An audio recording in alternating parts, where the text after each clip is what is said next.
In the interest of time, I beg of you to allow me to adopt the established protocol. Ladies and gentlemen, distinguished guests, our persons with disabilities among us, good morning.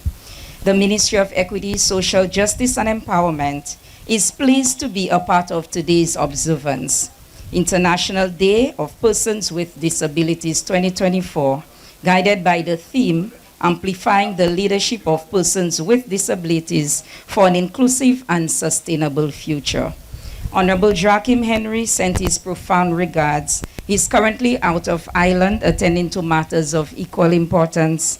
He has asked me to convey his gratitude to all of you who continue to work hard, and also a reminder of how persons who are not necessarily born with disabilities can actually attain one due to the callous ways that life can treat us at times. As the chief technocrat of this ministry and on behalf of our honorable minister, we affirm our commitment to creating an inclusive, equitable, and empowering society where every person, regardless of ability, can thrive and contribute meaningfully to our shared future. As we continue to observe and support persons with disabilities among us, we must allow their resilience, talents, and dedication to remind us of their impactful contributions as leaders, policy makers, and even serving as inspiration to many of us. At the ministry, our commitment remains steadfast to equity, respect, and inclusion, nothing less than a posture to advance the rights of persons with disabilities. We acknowledge and demonstrate this commitment through promotive, protective, and transformative actions. As a ministry, our promotive actions foster gender sensitivity and social inclusion. These areas challenge stereotypes, address systemic barriers, and create inclusive opportunities through media presentations, policies, and frameworks. Through protective initiatives, there's a deliberate attempt to protect the rights of persons with disabilities and to ensure their safety and well-being. The ministry provides a monthly cash transfer grant, a monthly child disability grant, disaster relief, and relevant social protection and support service programs.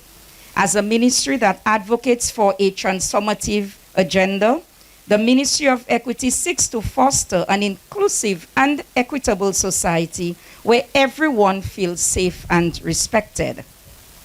We are engaged in transformative actions, including but not limited to shock response initiatives, disaster risk reduction, post-disaster recovery efforts, and crisis response. Key to those transformative actions also include data collection and analysis that will help inform our policies and program development.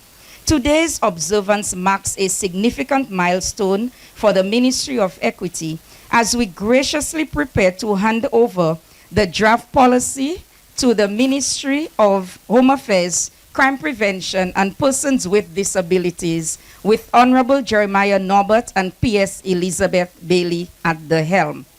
This policy seeks to ensure that persons with disabilities are included and highlighted in our efforts. Further, it is to respond to the substantial gap that the government of St. Lucia humbly acknowledges. This draft policy covers the medical, social, and life cycle model, likewise the rights-based approach and capability approaches as well. The eclectic involvement of these create a loud chorus for the promotion of health and well-being for persons with disability, ensuring that no one is left behind. Moving forward, I'm convinced that the Ministry of Home Affairs, Crime Prevention, and Persons with Disabilities will continue the work that we started. We commit to cheering you on as you engage in the development of the plan, which entails the roadmap of a 5-year plan on the needed legislative and policy reform to protect and promote the rights of persons with disabilities. With this, I say, ladies and gentlemen all, I thank you and do enjoy the rest of the proceedings.